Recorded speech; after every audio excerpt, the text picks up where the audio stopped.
Hello, Fort Belvoir. It's time for another episode of Belvoir in the Know. Hello, Fort Belvoir. I'm Colonel Seagraves, the Garrison Commander. And I'm Command Sergeant Major Greg Kleinels, the Garrison Command Sergeant Major. Well, Sergeant Major, here we are again, another podcast coming up. And I think we've got some good things lined up today just to continue to get some information out to the community. I think this is a great opportunity to inform the community, sir. And I think we have something very special today with our guest.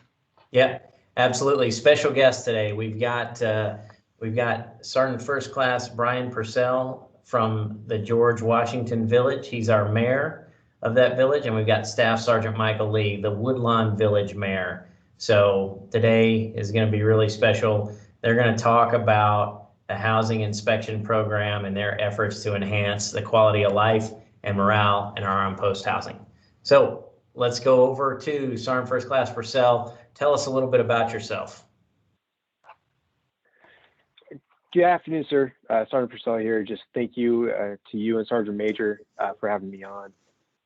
I am a imagery analyst. I've been in the Army for 10 years. I've been assigned to NGA.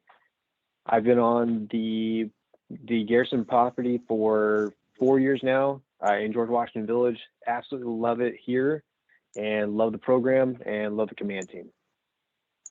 Awesome. Thanks, Sergeant Purcell. Give us a hobby or a fun fact about yourself. Before I joined, sir, I was a police officer in Portland, Oregon.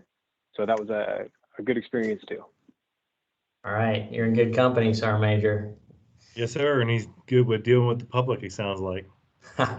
Yeah, that's definitely an advantage. All right. Hey, Sergeant Lee, over to you. Tell us a little bit about yourself.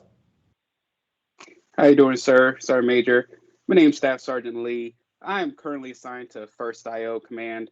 I am a intelligence analysis, and I just got here about a year ago. So I'm coming up on my 1-year anniversary of living in Woodlawn, this beautiful community.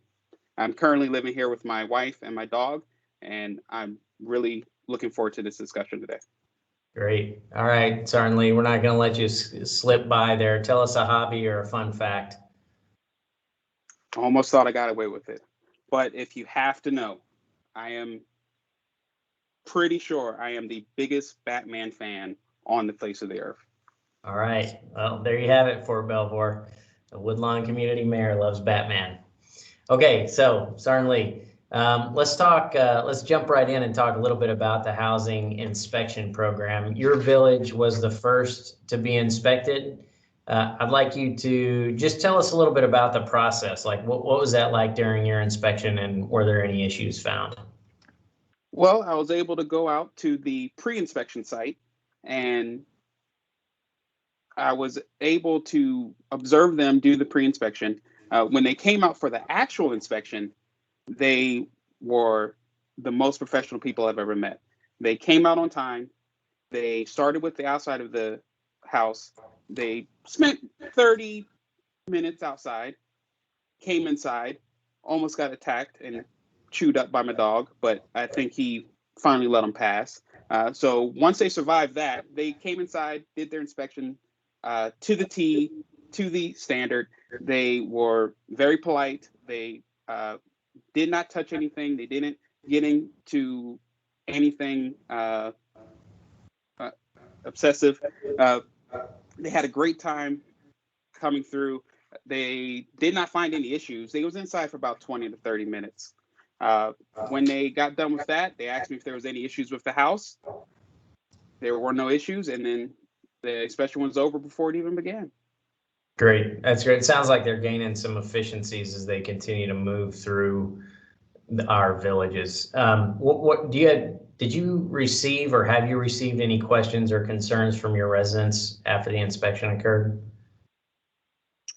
Well, we put out a feeler on Facebook, and my biggest complaint was I didn't get any negative feedback. All the feedback I got was very positive. They loved the inspectors. The inspectors were very non-invasive, came in, did the job, got out, minimum issues. Good. That's really good to hear. How about any other information you could share with our listeners in the other villages, just as they continue to prepare or start to prepare for their inspections? The biggest thing that the residents need to know is that no one knows their house better than them. So when the inspectors come, let the inspectors go through their checklist. When they get to a hot area that you have a concern about, inform them of that concern at that time. If they do not get to that area within your time there and their inspection, at the end of the inspection, please inform them of that hot spot. They are looking for information to make this program better. Yeah, that's a great point. Certainly, you're exactly right. No one's going to know that house better than the residents. So if there's an issue and it's not covered in the checklist, then it's definitely worth pointing out prior to the inspector leaving. So really good. I think that's good advice. Sergeant Purcell, over to you for a minute. So you had a little bit different experience. You had the opportunity to do a walkthrough with the inspection team in advance to the project start. And, I saw the list, the inspection list that you prepared, very detailed, very well done.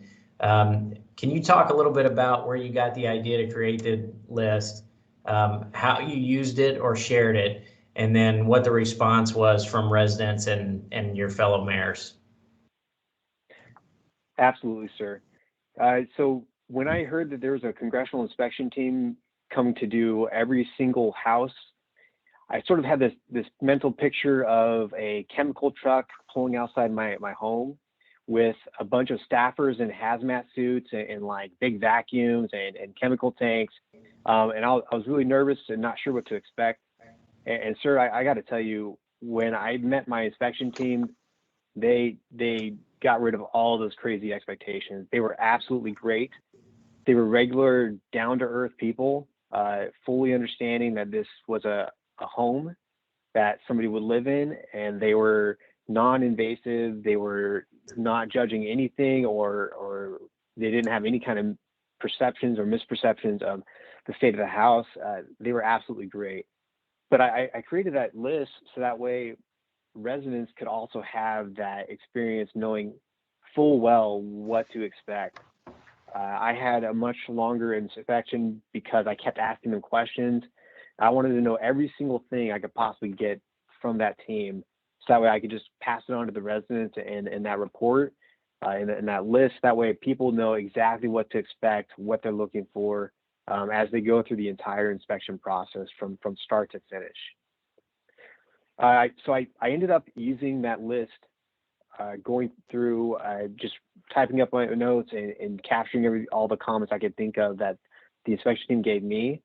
And I wanted to relay that through the official Facebook page.